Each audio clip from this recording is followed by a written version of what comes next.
Hello and welcome to Subject to Change with me, Russell Hogg. My guest today is David Rooney. David is a writer, historian and museum curator. He was on the podcast before a few years ago, and when he was on before, he talked about his book About Time. And that was a history of the measurement of time in various civilizations, and indeed the way that measuring time changed these civilizations. But today we're going to be talking about his book, The Big Hop. And this is the story of the competition to be the first to fly non-stop across the Atlantic. And this is all taking place in the early 1900s and to some extent against the background of the First World War. And this is one of these periods in history where technology, and not just technology, but society as well, is changing really, really fast. And of course, that throws up all kinds of fascinating stories. And the story David tells in The Big Hop is definitely one of these. Anyway, welcome, David, to the podcast. Wonderful to be back on, Russell. It's great to be talking to you again. Could we start by you saying a bit more about what exactly the Big Hop was and whose idea it was in the first place? Yeah, and it's a wonderfully evocative phrase, the Big Hop. It was mostly the American newspapers who called it that. And as you said in the introduction, it was to be the first non-stop flight across the Atlantic. And the big spoiler that I think we have to get out of the way really early on in this conversation is that the Big Hop was carried out in 1919, and it was John Alcock and Arthur Whitten Brown who did it. John, known as Jack to everybody, and Arthur Whitten Brown, known as Ted to his friends and family. And they completed the Big Hop in June 1919. And that's, some people will know about that aspect of the story, but it was a much bigger story. As you say, the period of the First World War and then immediately after it was of profound social as well as technological change, and which makes this a fascinating story. But also a lot of what happened in 1919, we have to look at the war and before the war to understand how we got there. So you asked the question, whose idea was the Big Hop? And we bring in quite early on a very, very interesting character in this story. The character is the Daily Mail. The person behind the Daily Mail is Alfred Harmsworth, later Lord Northcliffe, who in 1913, a year before war broke out, put up this huge cash prize of £10,000 for the first person to fly the Atlantic. You might assume that nobody would have been trying to do that in 1913 with the state of aviation, although by the time war broke out, two companies were making serious plans to attempt Northcliffe's prize. But, of course, the prize was paused during the First World War, and then it was back on in 1918. Lord Northcliffe, as he became, was a really, really interesting character. He was born in the 1860s in quite a nice, well-to-do part of the Dublin suburbs, Chapel Izard. Nice little villa. His father taught in a British military school just over the road from their house. They should have had a really nice middle-class upbringing in Dublin, but Harmsworth's father was an alcoholic. The family was never far from penury. Anyway, I could talk forever about Alfred Harmsworth's upbringing, but it turned out to be quite a straitened existence financially as well as socially. They moved to London, moved the hands of the clock forward. He founded the Daily Mail in 1896. And within just a few years, he used that newspaper to put huge amounts of money, of his money, into early aviation, which culminated in this 1913 prize offer. Is he genuinely interested in aviation, or does he see this as a way, because as I understand it, he was very patriotic, and does he see this as some way of sort of celebrating, British endeavour? Really good question. He wanted to sell newspapers, and he was, I think it's fair to say he was obsessed. He was obsessed with technology and kind of technological modernity in general. And aviation was one of his obsessions. But at the same time, he also absolutely wanted to sell newspapers. Early in his newspaper career, he came up with the idea of what he called talking points. and he would say to his news editors, talking points every day. Instead of waiting for the news to come to you, you have to go out and gather the news. You have to send for it. And you have to find a talking point every day for the newspaper, which is what the country will be talking about for the rest of that day. Now, without wanting to give kind of a long lecture on the early history of aviation, but a very short one, the first powered flights, heavier-than-air flights, only took place in 1903 when the Wright brothers flew their aeroplane in Kitty Hawk in North Carolina. It was done in secret. Hardly anybody saw those flights. It wasn't until 1906 when the first flights took place in Europe, in Paris, by the Brazilian aviator Alberto Santos Dumont, that the world started to catch on to this new thing, which was flying. Alfred Harmsworth heard about those flights. He wasn't in Paris to see them, but he heard about them. And the next day, he said to his news editor, England is no longer an island.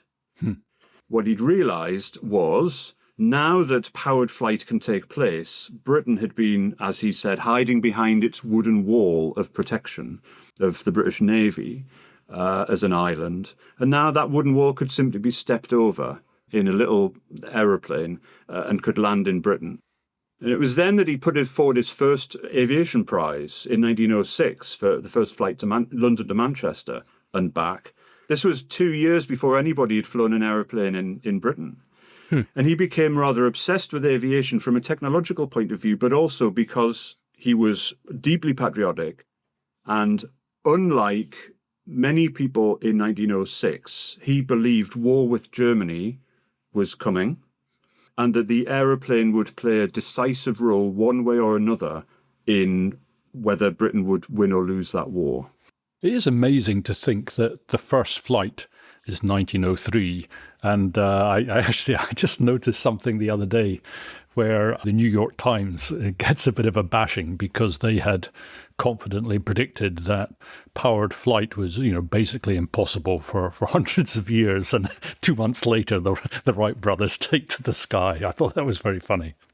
It is extraordinary. We treat flying in many ways like it's a chore today. It's something that we have to endure. But come on, it's a miracle. It's humans have wanted to fly with the birds and the gods since before history. In the Bible, those who look upon the Lord will mount with wings as eagles. And through the 18th century, when lighter-than-air flight balloons basically started to carry us above the earth, through the 19th century, huge numbers of experiments with heavier-than-air flight, with gliding, and then with powered flight. And then in 1903, these two guys in North Carolina achieved something which humans have wanted to do for thousands of years, which is magic, which is to fly with the birds. And then how quickly after that the process developed, such that in 1913, just a few years later, Lord Northcliffe puts forward £10,000 to say, somebody now fly the Atlantic.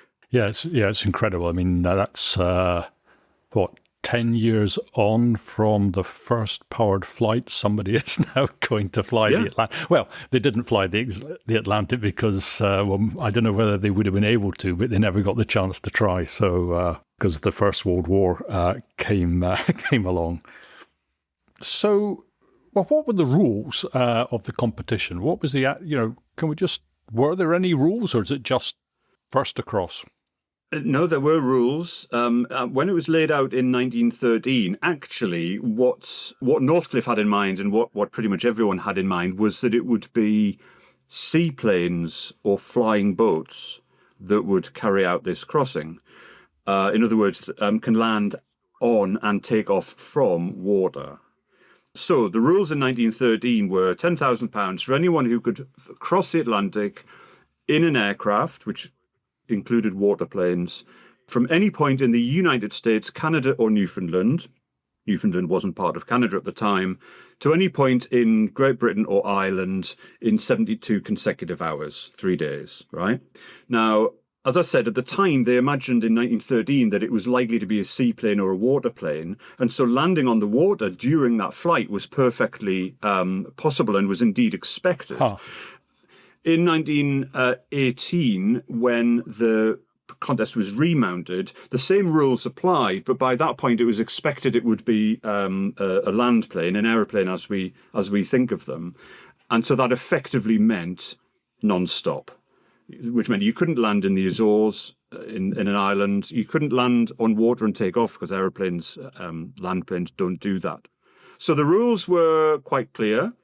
By 1918, it was effectively a non-stop flight from anywhere in North America to Great Britain or Ireland. And interestingly, it wasn't, I mean, this was the Daily Mail, this was patriotic Lord Northcliffe, but it wasn't restricted to British pilots or Irish pilots.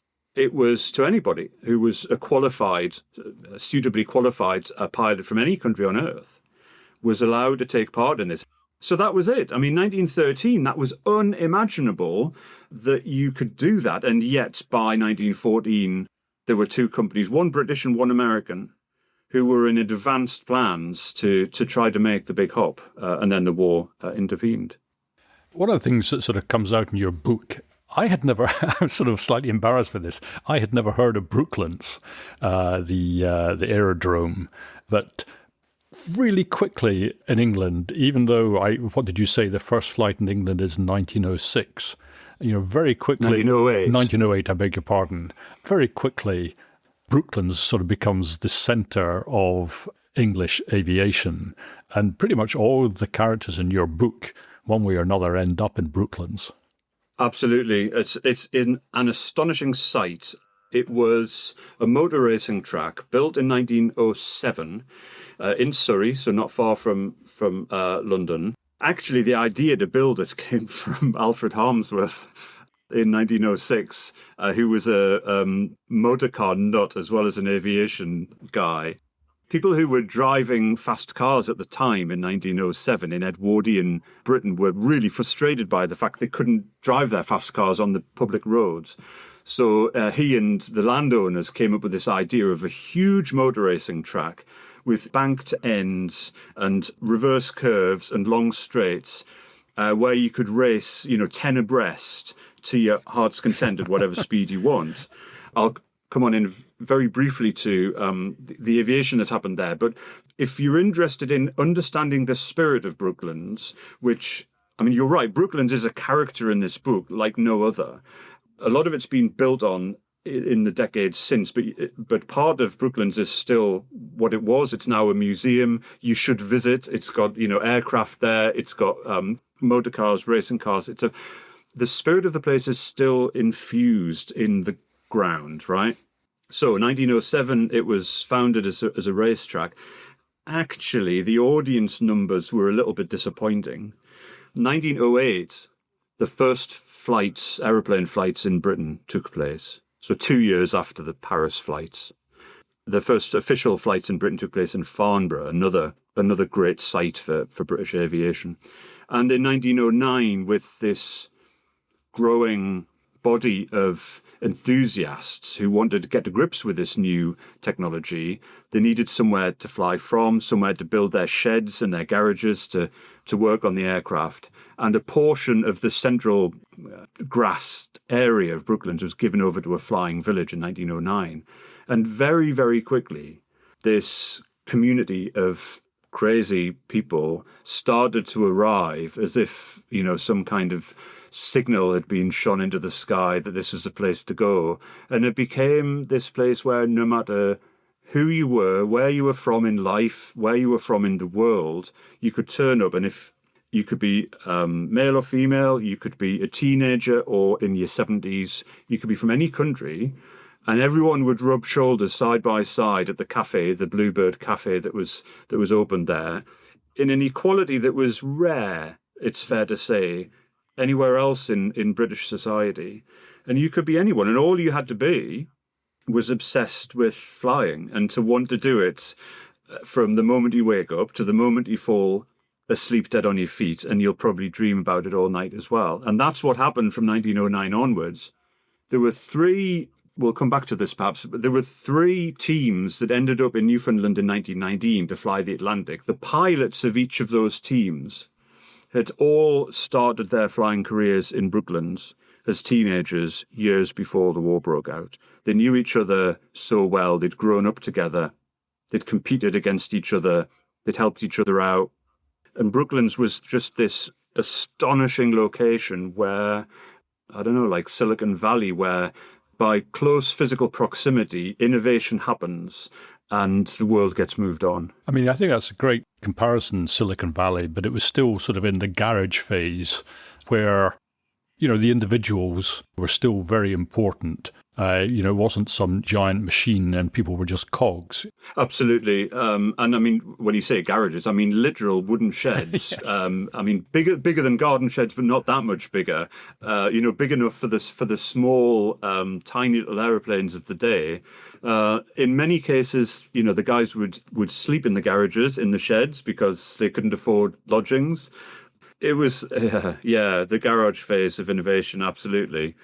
And it really didn't matter if you were dirt poor.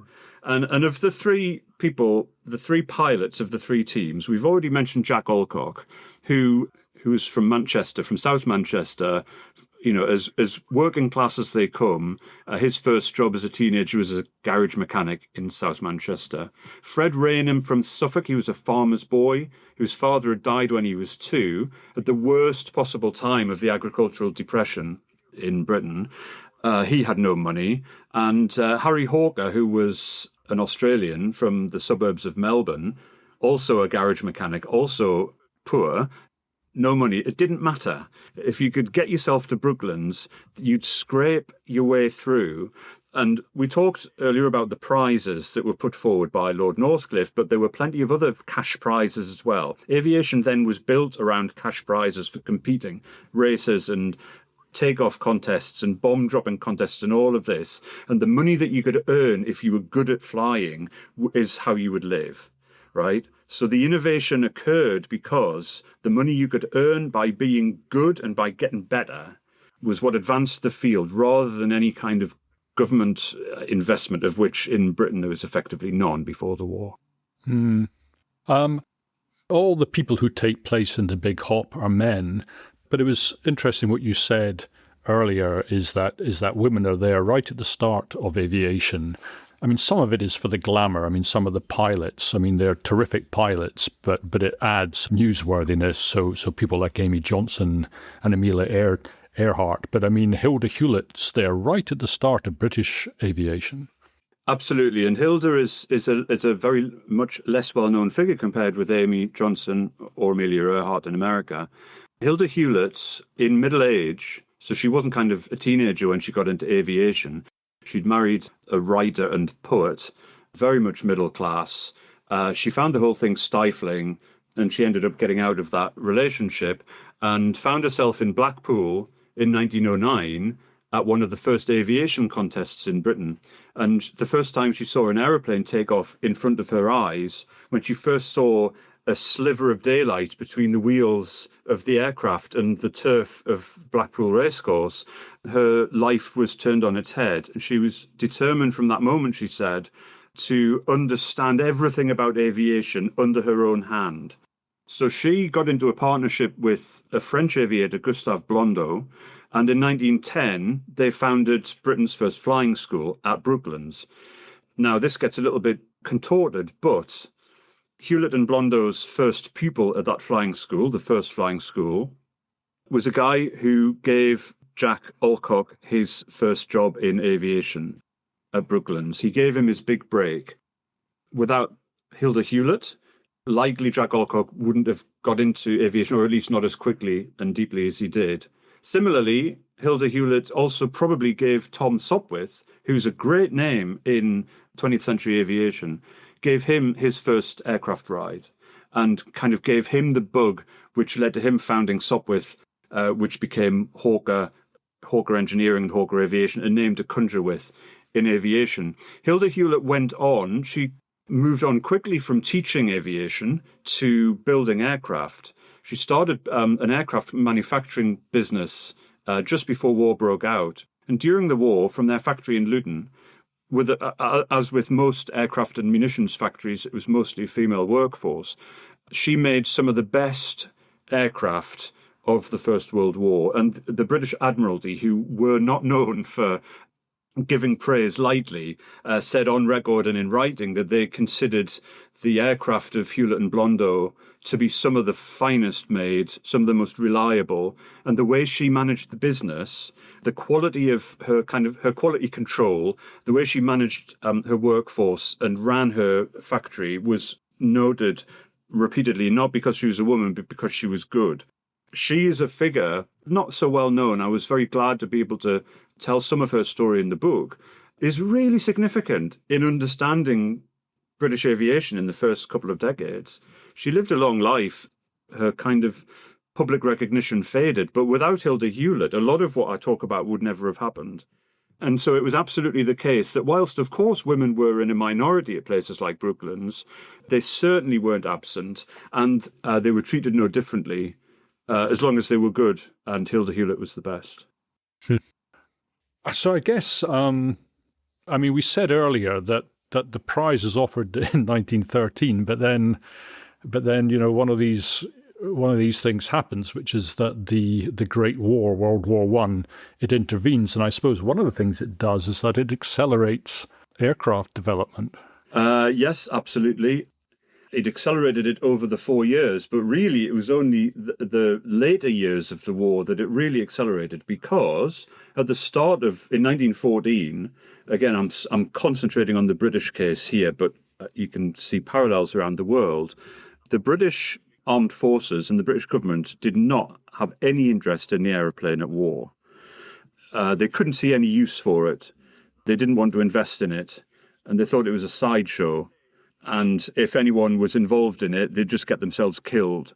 So when I talk about the significance of Alfred Harmsworth, Lord Northcliffe, in early aviation, it wasn't just that he put his money into this, but there was no louder voice fighting for the establishment to take aviation seriously, to understand that the country which gets good first at flying will have the decisive edge at war. And he knew that. He'd seen that in 1906 when he'd heard about this flight in Paris. There's a certain amount of hyperbole in this, but, he was having to drag the British establishment kicking and screaming into seeing the aeroplane as something that they should invest in. So it was only really quite late in the day that the armed forces introduced what became the Royal Flying Corps, which was the flying wing of the Army, and the Royal Naval Air Service, which was the flying wing of the Navy. Later, they'd be amalgamated only in 1918 into the Royal Air Force. So that's kind of an excursion to say that, the time when, the British state was involved in aviation seriously was quite compressed. But when you think about what an aeroplane was in 1914 and what one was in 1918, the difference is just profound. So that acceleration was vast. At the start of the war, we're talking about the ability to carry a couple of people, very little weight. Engines which were capricious would fail routinely and would need a complete rebuild after just a few hours. To the end of the war, when there were heavy bombers that could travel from Essex aerodromes to Berlin to bomb Berlin, just in the space of 4 years is a profound development. Yeah, I was speaking to David Stevenson about the end of World War I, actually, and his thought on air power was less bombing because, of course, the number of planes and the amount of bombs you could carry would be limited back then. But really their big thing was in spotting for the artillery, because if you were going to launch an attack in 1918, what you really wanted to do was to knock out the opposing artillery. And so knowing where they were so you could blanket it with gas shells, which is what they did, was absolutely vital. Exactly right.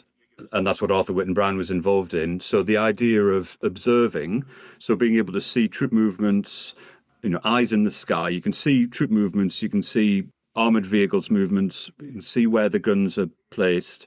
artillery spotting, but also artillery ranging. So seeing where your shells are landing, Right. and then being able to radio back to the aimers of those heavy guns to very quickly get a direct hit was significant throughout the war. And so that's where aviation in the First World War started, was artillery spotting and artillery ranging. What happened very quickly was you've got the small aeroplanes which are, traveling over the enemy lines to do their reconnaissance and then returning. Well, they'd be met by foreign opponents, and what very quickly happened was dogfights, because they were trying to knock each other out. So these dogfights, which became emblematic of wartime flying, very quickly the aircraft which was slow and stable to be a good observing platform for taking photographs Right. of troop formations, suddenly were the worst possible aircraft you could be flying in, because you were in high-speed dogfights. And so the development of the fighter, or the fighter scout, was one of the rapid developments. And that continued through the war. But as you say, the idea of heavy bombing, of long-distance bombing, really, started to make heavy bombers around 1915 and early into 16, and started to be used, 16, 17. The idea of very long range, so from Essex to Berlin, the idea only came in middle of 1918, and the bombers were built, but not quickly enough before the war ended, and they were never used, but they were ready to be used. But to compare those bombers, which were sitting idle in the works in 1918, ready to go to Berlin if the war hadn't ended, to compare with one of the little spotter aircraft from 1914, it's hard to conceive just how much development had taken place in that time. And I know that your characters, I don't know how many of them, but I think some of them certainly fought in the war, and they had a pretty tough time of it. I think some of them spent time in prison camps in Germany and in Turkey. And it was quite interesting to me, because in Germany, when you went, I was sort of reading up a bit about this, and in Germany, if you went to the prison, then you were expected to try to escape. But it was very different back in the days of Napoleon, which was the bit I was reading up on. I'm thinking I really must do a podcast on this, because in Napoleonic times, it was a parole system, at least for most of the war. And so the town of Verdun in France apparently was absolutely heaving with British officers sort of at the local cafe, smoking their pipes and waiting to be exchanged. And it's sort of a very different experience that your characters had in the war. Well, it is, and that's a really. I'm trying to avoid too many spoilers, because there are so many twists and turns in this story that truth really is stranger and far more dramatic than fiction. The war played such an important role in all of the characters. We've talked about Alcock and Brown. We know that they succeeded in flying. Well, both of them signed up to fight in the First World War. Jack Alcock joined the Royal Naval Air Service. Ted Brown joined the Royal Flying Corps as an observer. I won't say too much about what happened, but for the first 2.5 years, Alcock wasn't fighting, he was training. He was such a good pilot in 1914 that they wouldn't send him to any front. So he was sent to Eastchurch to train pilots, and he trained, hundreds or thousands of them for the first 2.5 years. But he ended up demanding to go and fight. He believed that was how he should best serve his country. And he ended up at one of the fighting fronts for the Royal Naval Air Service. And yeah, he had a very hard rest of his war. And the point you make about the parole system, which was still in use in some parts of the Turkish war, I'll say no more about that. Certainly not everywhere in the Turkish system. Ted Brown fought at the Western Front, and very quickly had a very, very bad war. Of course, we know they both survived because they flew the Atlantic in 1919. Of the other characters that I've mentioned, Fred Raynham and Harry Hawker, who were the pilots, respectively, of Martinsyde and Sopwith, who also got off the ground in Newfoundland to attempt the big hop, they were both test pilots in the war. So just as important as pilots training and fighting was people building aeroplanes in huge numbers, and for them to be tested and then delivered. and Hawker and Raynham both were two of the most, well, Hawker was probably the most famous pilot in the world by the time the war ended. He was absolutely on top of the test flying, mostly for Sopwith, which was one of the biggest manufacturers in the war. Fred Raynham was like a test pilot for hire. He worked a lot for Martinsyde, which is a name that few people remember now, but they were a really big and important manufacturer in the First World War. But he also test flew for pretty much all the other companies, including Hewlett and Blondeau. He tested the first batch of Hilda Hewlett's aircraft of the type which Ted Brown would subsequently fly. So whatever they were doing, and being a test pilot was no easy life. No, it's a terrible life. It's a terrible life, and the history of aviation and the history of space flight is the history of test pilots. I mean, that's a story for another day. But of course, what they were flying were untested aeroplanes. That's why they were testing them. In many cases, experimental aircraft, testing new innovations in that accelerated program we've talked about. Well, those new innovations were happening fast and they had to be tested in the air. And it was people like Hawker and Raynham who did that testing, and it was highly dangerous. Raynham very nearly died after one test flight went badly wrong over Brooklands. A lot of Brooklands was still grass, but there was a lot of buildings because aircraft construction was happening there. And of course, there's vast concrete racetrack around the perimeter. It's luck and his skill that meant he landed on grass. If he'd landed on buildings or concrete from height, he'd have been killed instantly. So they had hard wars. They had hard air wars. And I think we'll have to understand that, or we'll have to at least appreciate that, to understand the answer to a question which I've been asking myself for 30 years, since I joined the Science Museum as a trainee in 1995, 31 years, and first saw the aircraft that flew the Atlantic, piloted by Jack Alcock with Ted Brown beside him, and looked up at this fabric and spruce device with an open cockpit and thought, what on earth would possess anybody to get in that and fly 2,000 miles across the Atlantic in 1919? And yet that's what they did. And we have to understand, surely we have to understand the psychology of having emerged from a war only weeks before they started making their preparations to go to Newfoundland, just weeks before the war had ended. And they'd had such difficult wars to imagine. I mean, there must have been elements of survivor guilt. They'd seen so many of their friends and colleagues die in the war. They'd survived. And particularly when you find out what happened, particularly to Ted Brown, but also to Jack Alcock, there must have been a sense of scores to settle. Yeah. And so it seems inconceivable to me that people would voluntarily do what those people did, but they did. And I mean, humanity has them to thank for it. Well, okay, so I think that takes us across the Atlantic to Newfoundland.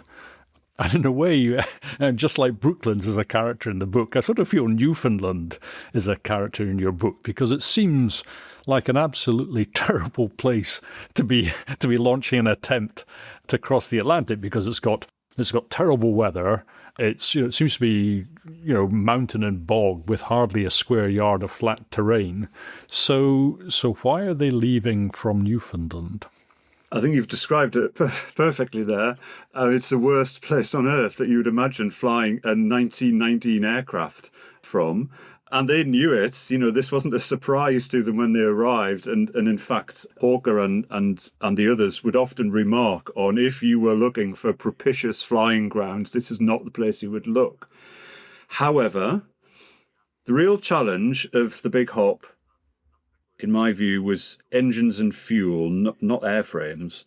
The airframes was a challenge enough, but the real challenge was engines that would see you across 2,000 miles or up to 20 hours of continuous flying without so much as a grumble, and fuel with sufficient energy density to be light enough to be carried, but with enough energy in it to power those aircraft engines. And so it was a very obvious bit of calculus for them. They had to fly the shortest possible distance to make this attempt. And the shortest distance from North America to Britain and Ireland is from the east coast of Newfoundland to the west coast of Ireland. And so all of the people attempting the Big Hop knew they had to fly that journey. Why Newfoundland to Ireland and not in the other direction? Because the direction wasn't laid down in the rules. The rules explicitly said you can go either way, but there's prevailing winds that blow west to east over the Atlantic. And we're talking about maybe 40 or 45 miles an hour winds at the sort of altitudes that they would be likely to be flying. So it would make a huge difference in fuel economy as well as speed.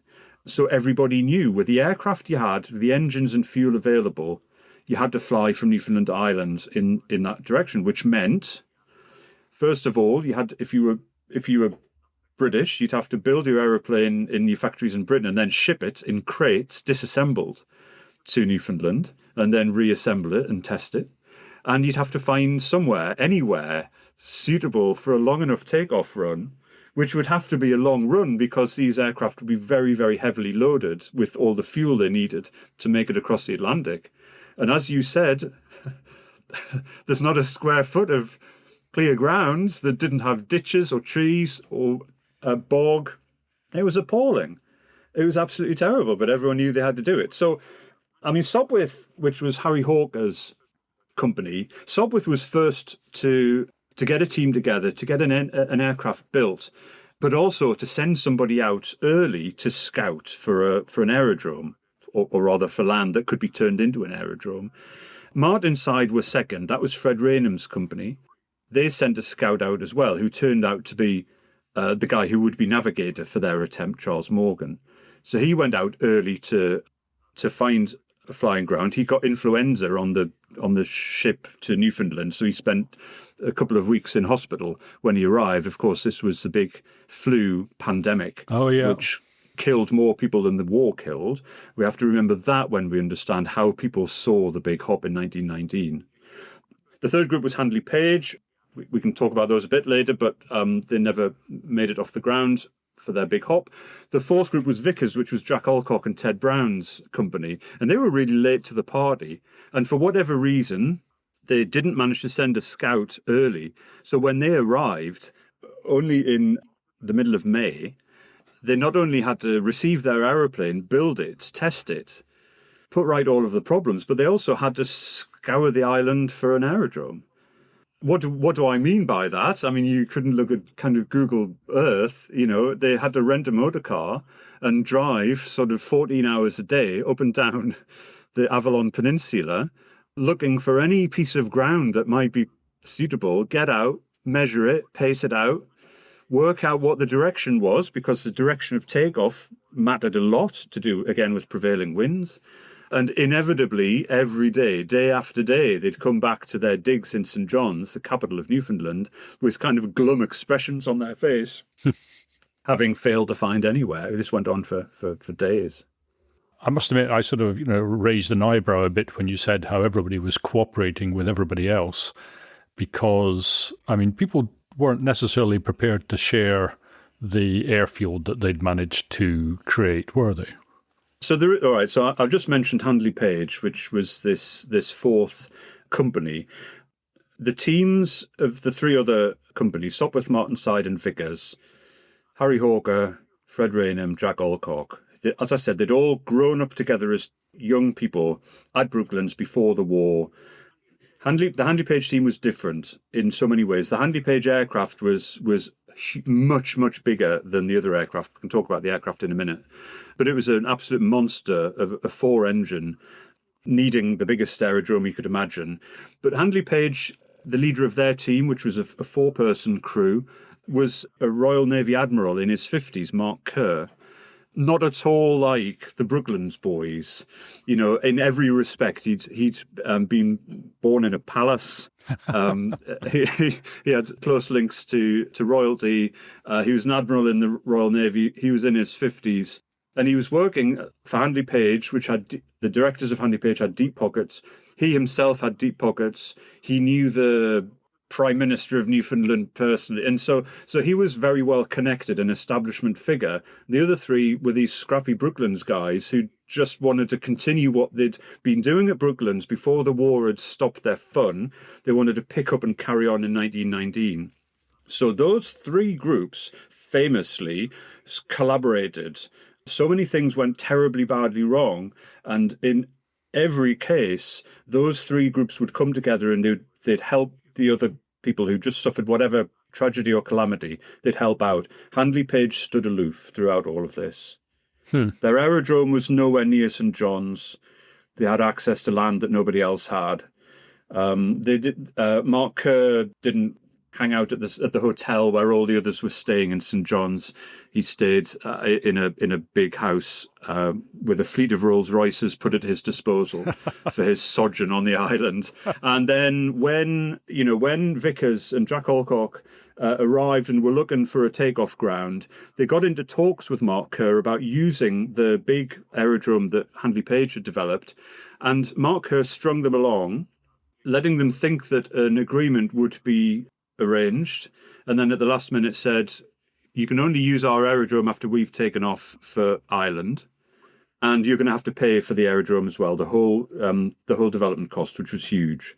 So basically, Mark Kerr sabotaged the Vickers plans. So yes, it wasn't a unified collaborative endeavour there on the island, but actually, when Vickers had that huge setback, it only made them come out swinging. And it put fire into their bellies to say, right, okay, if that's how you want to play, then we're going to do everything in our power to get off before you. And, I mean, history relates that they succeeded. They found another aerodrome suitable for their large aircraft. Yeah, and history relates.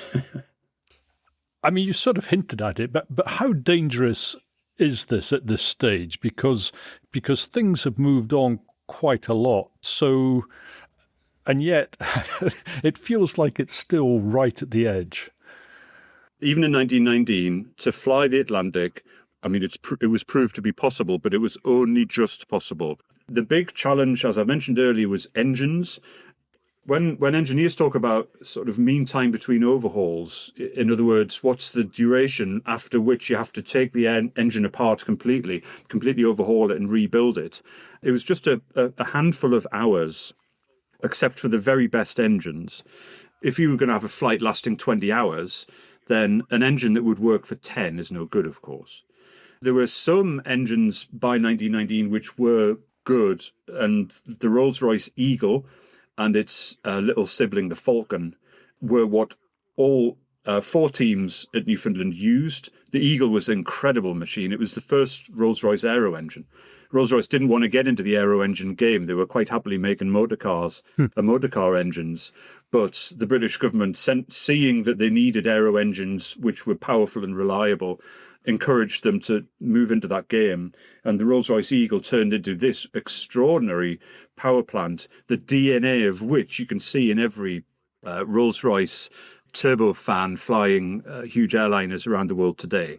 I mean, the story of Rolls-Royce as an aero engine maker started in the First World War with the Eagle. So the engines were getting better, but still, they failed. You have a problem with your coolant in the radiator and the engine will stop. All of the flyers at Newfoundland had plenty of trouble with engines in the past. And then you've got weather, which was unknown above the Atlantic. Nobody had ever been of course that not, high above the Atlantic. I mean, the meteorologists would send ships to the mid-Atlantic and they'd take their weather readings as best they could, and they'd send balloons up to try and get weather readings at altitude, but not as high as these aircraft would fly. So really the meteorological reports of the weather over the Atlantic were informed guesswork as much as science. The airframes themselves, they were basically fabric, basically linen, stretched over a timber or occasionally a bit of tubular steel framework. The fabric was covered in a protective lacquer called dope, which stiffened it and stretched it.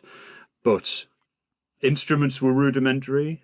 There were radios, but usually wouldn't work, and they were heavy, so most pilots didn't want them anyway because they'd rather carry a bit more fuel or a slightly heavier, better engine. Compasses, maybe, airspeed indicator, yeah, but, navigation was by sextant and astronavigation. So aviation really was right on the edge for a 2,000-mile, 16 to 20-hour flight over the Atlantic, where if anything goes wrong, your only option is to ditch. You'll never take off again, but you might survive ditching. Ditching is where you kind of land, you glide down and you land sort of in a controlled fashion.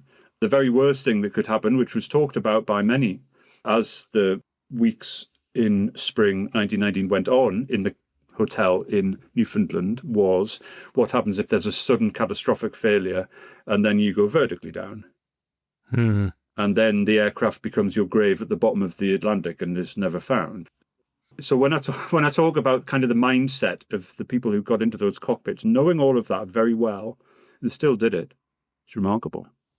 So shall we talk a bit about the attempts, and obviously the main one that we should talk about is Alcock and Brown, because that's the one that succeeded. But do you want to say something about the other attempts?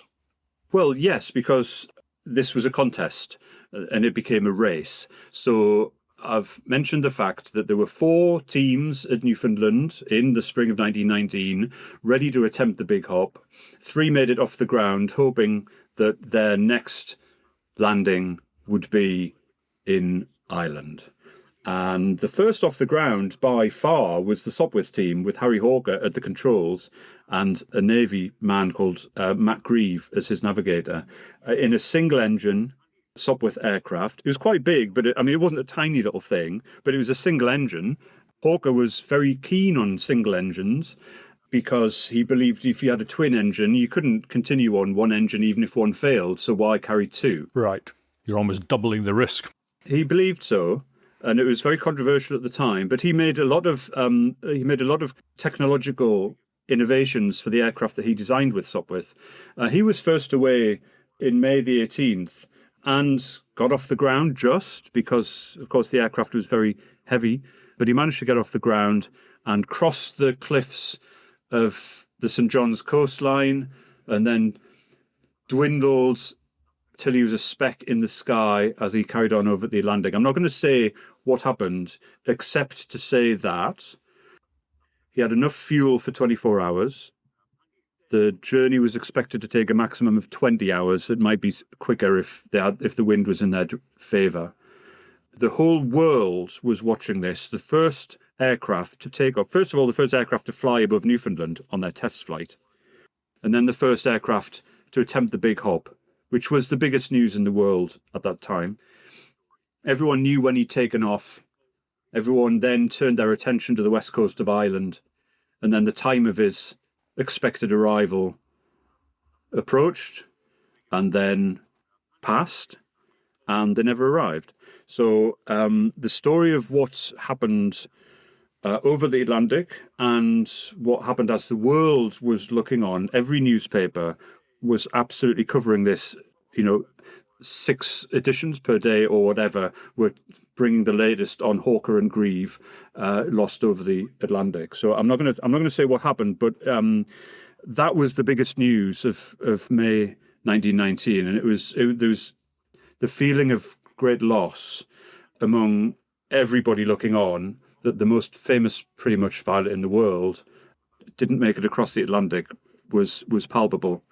1 hour after Hawker and Grieve took off, the Martenside aircraft took off. That's Fred Raynham. And I mentioned the guy earlier, Charles Morgan, his navigator. A very, very, very difficult takeoff. I'm not going to say what happened next, except to say that it didn't go well.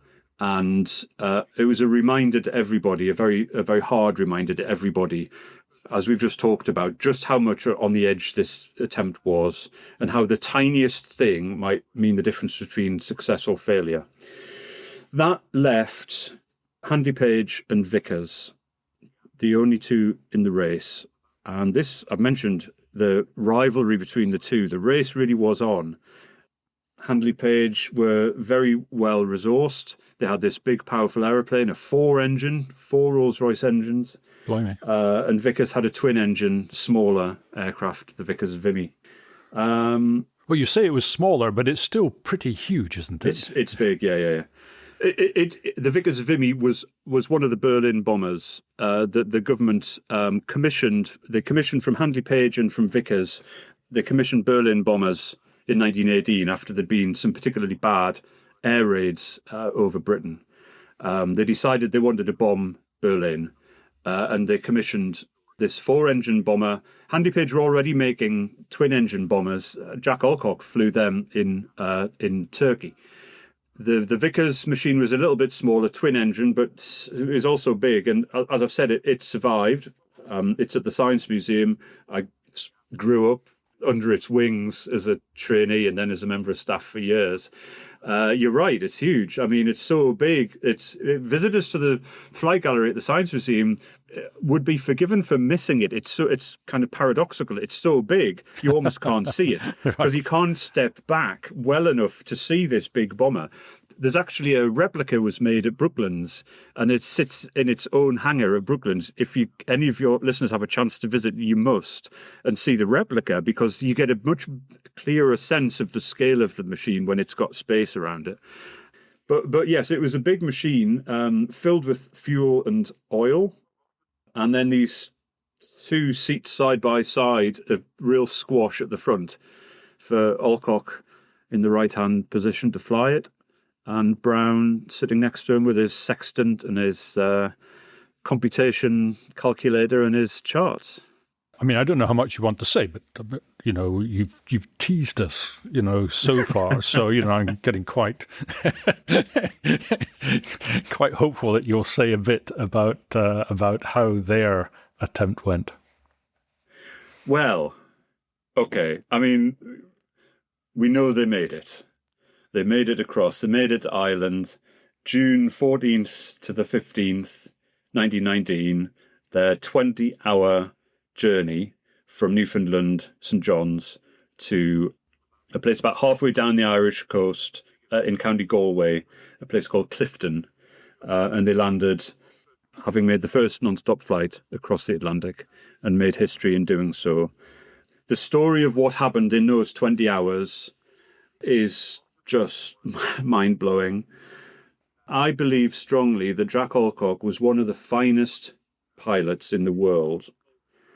He was exceptionally experienced. He'd flown, before the war, he'd been, the work he'd done at Brooklands and elsewhere before the war, he'd flown more than most other pilots. During the war as a trainer, and then as a heavy machine pilot in the Turkish area. He was level-headed. He wasn't fearless. He had fear, but he kept it under control, and he knew how to use that. He wasn't careless, but he understood risk, and he would take risk, but he would measure it and calculate it. He really was the best possible temperament for an aircraft pilot at the time. He was a great team player. He was a great leader. So the fact that he was at the controls of what was probably one of the best aeroplanes that had been developed in the war, the Vickers Vimy was a very good machine. It was a very forgiving machine. And so for all of that to be right, 2 of the best engines, Rolls-Royce Eagles, the best fuel in the world. Alcock and Brown had worked with Royal Dutch Shell to develop basically a new form of gasoline, of petrol, for aviation, because the characteristics of fuel needed for these engines to work was really significant. The fuel has to be as light as possible to allow the aircraft to fly, but for there to be enough of it to power the aircraft for the long distance meant that calculus was really hard. And really, the only fuel that could have made it possible was this special fuel developed by Shell basically from an oil field in Borneo. Very long story. I will cut it short. Don't worry, Russell. But basically, all the fuel on Earth of that kind that existed was at Newfoundland in 1919. So basically, it was so special that it was all shipped out to Newfoundland. So they got all of this right? The aeroplane was the best you could get. The engines were the best. The fuel was terrific. The pilot was the best. And in Ted Brown, although he wasn't a professional navigator, nevertheless, he was an exceptionally adept amateur navigator. He was trained as an engineer. He was an American citizen who grew up in Britain, and so he straddled the Atlantic, and he crossed the Atlantic so many times in his engineering career on steamships. Each time he'd go to the bridge and ask the captain and navigating officers if he could practice his sextant sightings of the sun and stars, and they would give him a lesson every time in astronavigation on the decks of all of these ships he crossed the Atlantic. So he knew his stuff. And Alcock and Brown absolutely got on with each other. They only met in the spring of 1919 at Vickers, but they really hit it off. They were complete opposite of each other temperamentally. And sometimes that doesn't work, but in Alcock and Brown, it absolutely did work. They had utter respect for each other. So everything was right that could be right. And that's why they made it across, in my view. But everything that could go wrong did go wrong in that flight. So the weather was not what was expected. The meteorologists had got it wrong. So the speed, the direction of the wind, which affected their navigation calculations, wasn't correct. The storms that they hit, the fog that they hit, the icing up of... for instance, at one point they were travelling quite high because they were trying to avoid the ocean. So travelling high is the safest thing you can do in many cases in aircraft. If you fall, you've got farther to fix the problem. But the higher you go, the colder you get. And if you're travelling through cloud, then you get ice forming. And at one point, the hinges of the ailerons are the flaps at the back of the wings, which control effectively the direction you go, as well as, to an extent, the altitude. The hinges froze solid. So these huge control surfaces were useless. All that Alcock had was the rudder and elevators at the tail. Luckily, the Vimy was forgiving, so that was all right. And you could bring it low enough to... The only way to de-ice them was to bring it low and hope the ice melts, which it did. As I understand, at one stage, they actually flew into a snowstorm and everything, and the snow got into everything. Absolutely. So... Two really bad things happened. Many. So the radio failed right at the start. So they were cut off from any contact with the outside world. They'd planned to radio their position every hour. So that never happened. Then the exhaust on one of the engines, the right-hand engine, exploded. They're flying along, all is going well, and then all of a sudden the sound of what sounds like machine gun fire in Alcock's right ear, a sound he would have known very well, and they look round and they see that the exhaust is fractured and it's hanging, it's red hot at this stage and it's starting to glow white hot until the whole thing just melts and falls into the slipstream. So most of the cylinders in that engine were now exhausting to the air. So there's flame coming out of the engine. The sound is tumultuous. And as Jack Alcock was concentrating on the controls, thinking, right, what do I need to now get into my head to resolve this problem? Brown looks over his shoulder at the engine and sees that one of the cylinders, the flame from it is playing on one of the bracing wires holding the aircraft together, the top and bottom wings together. These are steel wires under tension, and it's starting to glow red hot. Huh. Now that wasn't a good thing, right? That wasn't the worst thing that happened. As you say, they ended up flying into whether it's cloud, fog, or snow, kind of all came together. So they couldn't see anything. Now, this shouldn't be a problem because Alcock had flown so many journeys where that was the case. He had a sense of his position in the sky, his orientation, and he could correct. As long as he had access to the simple instruments, most particularly the airspeed indicator, as well as the compasses. But at that moment, the snow started to pack into it's called the pitot head of the airspeed indicator. Effectively, it made the airspeed indicator fail in front of his eyes. The needle just jammed. And long story short, he lost control of the aircraft.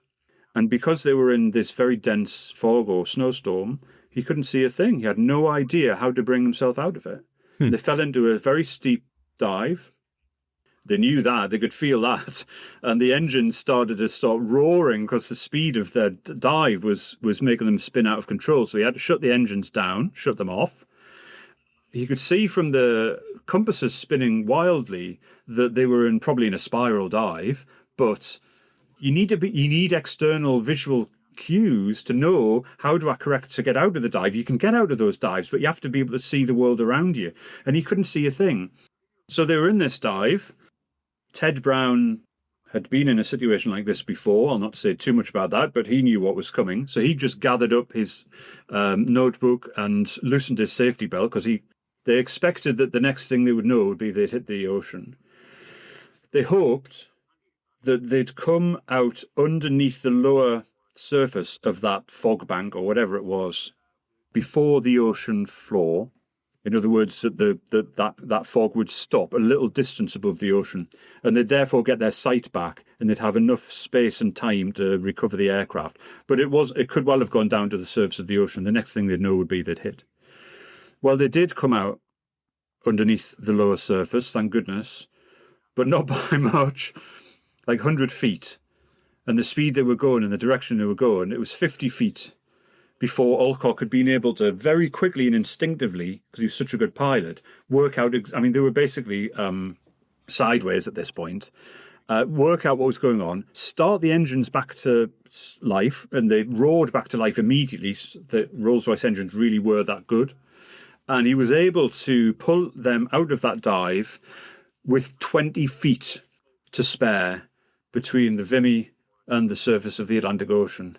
They said afterwards that they could taste the salt spray from the Atlantic on their lips, and they felt that they could, this was, they were telling a story by this point, that they could hear the cheated ocean, the roaring, and that they felt that they could reach out and touch the white caps on the surface. 20 feet, imagine that, in a big, heavy aircraft that's falling out of the sky. And because Jack Alcock was one of the greatest pilots of his age, he was able to save both of them, and save the aeroplane very quickly, and with great relief, was able to take it back up to a more safe height, turn back in the direction of Ireland, because they were going backwards. They were heading back to America at this point, and they'd survived that. That was sort of like 2/3 of the way through the flight.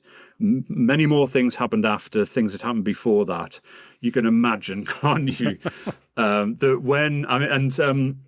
Ted Brown never forgot this. He was they just had a sandwich, and Ted was putting the food wrappings back into the cupboards behind him in the cockpit. And he remembered Jack Alcock just grabbed his shoulder and turned him round and pointed ahead and downwards, and Ted looked where he was pointing, and he could see, and Alcock had this huge grin on his face, and they could see white breakers against two islands just off the west coast of Ireland, Ischel and Turbot, and they could see ahead, they could see the mainland of Ireland. And at that moment, Ted Brown wrote in the navigator's logbook 4 words, "In sight of land." And they are 4 words that make history. They flew very quickly. They crossed the coastline. They flew around a bit to try and find some people for a start, and then somewhere to land. Luckily, they were very close to the Clifton Marconi wireless station with huge wireless masts, which was a great landmark for them. And they came into land in Clifton, spot on where Ted Brown had been aiming for since Newfoundland, which was halfway down the coast in County Galway, and landed. 20 hours to make history. Amazing. Yeah. Actually, there's a photograph in your book that made me smile, because after all the quite extraordinary goings on in the flight, there's Jack Alcock in a lounge suit. Absolutely. And he crosses the Atlantic in a lounge suit. He's got a very heavy flying suit over it, but he just looks like I don't know. It's so relaxed. Like he'd gone out for a Sunday drive around the park. Absolutely. Yeah, he was in a lounge suit with the flat cap that he and many other aviators of the age would wear. And then over it, his as you say, his flying suit, which was made by Burberry, heated flying suit. Ted Brown at that point was still technically in the RAF. And so he wore his RAF uniform, this stiff RAF uniform under his flying suit. And so, yeah, I mean, a 16-hour flight, I think I might have said a 20-hour flight. It was a 16-hour flight in a lounge suit and a stiff RAF dress uniform. And then, I mean, so you see these photographs of them at the Clifton Wireless Station where they're taken in to have a hot bath and breakfast and gather themselves. And the photographs of them just strolling around outside, cigarette in hand, just sort of packing their belongings into a bag and just looking for all the world like they've just taken a train journey or a motor car drive. It's incredible. Yeah, well, people had a bit more class back then. We'd be there in our trainers and our sweatshirts. So what kind of reception did it get? Because, one thing I know is that the man of history, the man who's everywhere in the 20th century, Churchill's there. Churchill, of course, was there. I mean, so they landed in a remote part of the west coast of Ireland in County Galway. So first of all, they had to get from there to the Royal Aero Club in London, which was the organisation managing this contest for the Daily Mail. So they end up in a car from Clifton Wireless Station to Clifton, and then from Clifton to Galway. There's a reception at Galway, huge crowds. I mean, just in the journey, like a 2-hour car journey from Clifton to Galway, through the Connemara Mountains in the mist along the side of the road, as word got out that this great feat had been achieved, the people of Galway were turning out to stand by the side of the road and cheer. In the car is a Daily Mail journalist who was on the scene in Clifton, ready to take their story. So he's interviewing them in this car journey. They get to Galway and there's a great reception at Galway, but they're dead on their feet. Alcock is not a public speaker, so he kind of breaks down when he's trying to give a speech. He's embarrassed and just overwhelmed by it. So they have a night in Galway, then it's off to Dublin, where there's a much bigger reception, and then it's the ferry over to Holyhead, and then it's a train from Holyhead to London Euston. At every station on the way, the train stops and crowds are there. And, if they get out of the train, which they did at a couple of stations, they were hoisted onto the shoulders of onlookers. It was a tumultuous reception. When they get to London, I mean, the car journey it's a procession, really, from London Euston to the Royal Aero Club for a big reception London was rammed with people to see them. Amazing. And then a day or two later at the Savoy Hotel is the big reception, the Daily Mail party, thrown by Lord Northcliffe to hand over the £10,000 cheque and the prize. Now, Northcliffe couldn't be there, actually, that day. He just had a surgery on his throat, so he sent his news editor. But as you say, Winston Churchill, who was the Secretary of State for War and Air at that time, was present to hand over the prize. And there are photographs of this as well, and it's lovely. Just this embarrassed-looking Jack Alcock with Ted Brown by his side, and you can just see them shuffling their feet and looking at the ground because they're not used to this kind of attention. Are the centre of attention, and what happens next came as a complete surprise. They had a lunch before the big prize-giving ceremony, and Churchill was sitting next to Alcock, and Churchill said to him, just in passing in the conversation over lunch, there's going to be something for you. And Alcock, well, all right, he thought it was going to be like a Royal Air Force medal for, courageous flying or something like that. Once Churchill handed over the cheques, he then paused. Everyone hushed expectantly, and then says that they're to be knighted. Yeah. They're to be knighted, a day or two later by the king. And Alcock in particular was just completely thrown by this. The idea of this, he's 27, grew up in South Manchester. His mother served drinks at the local pub. His father was a coachman. And they, grew up in the working class streets of South Manchester, worked in a garage, and ended up here in front of Winston Churchill, about to be knighted by the king, having performed what I think is one of the most extraordinary feats of modernity. to prove that it's possible to fly great distances over great oceans. And there he was, Sir John Alcock, Sir Arthur Whitton Brown. Amazing. It is interesting, though. You have these huge crowds in Ireland, all the way through Ireland. And in London, it's like people are going crazy. They're knighted, Churchill's there. And yet, if you were to ask me who was the first person to fly well, I know now, but I would just say Lindbergh. Why are they not better known today? I think it's really interesting to think, and I agree with you. I think if you ask most people who first flew the Atlantic non-stop, if they had an answer, they'd say Charles Lindbergh, 1927, when he flew from New York to Paris. And, his achievement in 1927 was absolutely remarkable. The journey was so much longer, of course, to fly from New York. Effectively, it was New York, effectively to Newfoundland without stopping, and then across the Atlantic and then down to Paris, like 3,600 miles. So Lindbergh's achievement was amazing. And what he did first was to fly the Atlantic non-stop solo.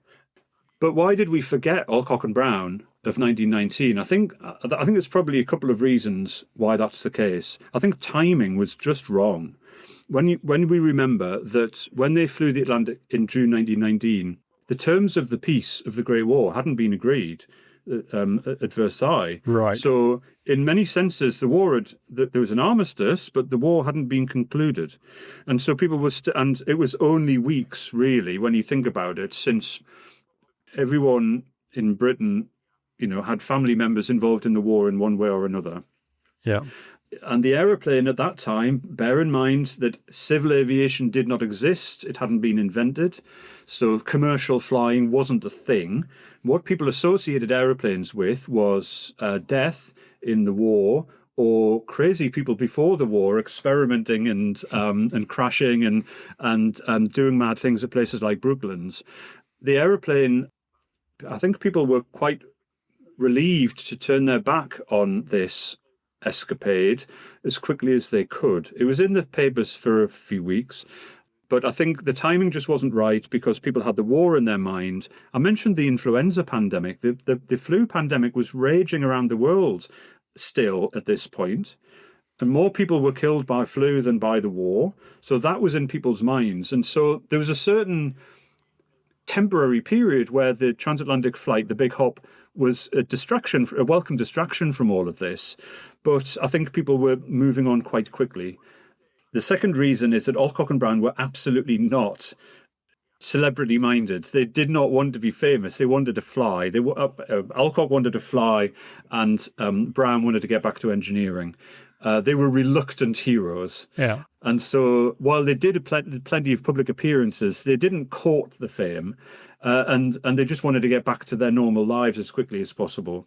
Then I think we need to look at 1927 and what was happening in 1927. Well, when Lindbergh flew, Charles Lindbergh, this tall, handsome Midwesterner, towards the end of the Roaring '20s in America, when celebrity and people like Lindbergh had great PR campaigns behind them, they had great press teams.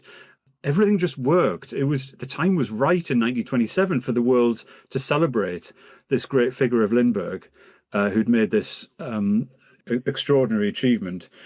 However, he never forgot who'd gone first. It's said that when he landed in Paris in 1927, he said to the crowd, "Why all this fuss? Alcock and Brown showed us the way." And earlier you mentioned Amelia Earhart and Amy Johnson, both of whom, after their famous great flights, they both acknowledged the flight of Alcock and Brown as being one of the most important in history and the least remembered and appreciated in history. So they remembered, and I think just as time went on, the world forgot. And so I grew up at the Science Museum with this aeroplane sitting in the middle of this gallery, like a huge lump.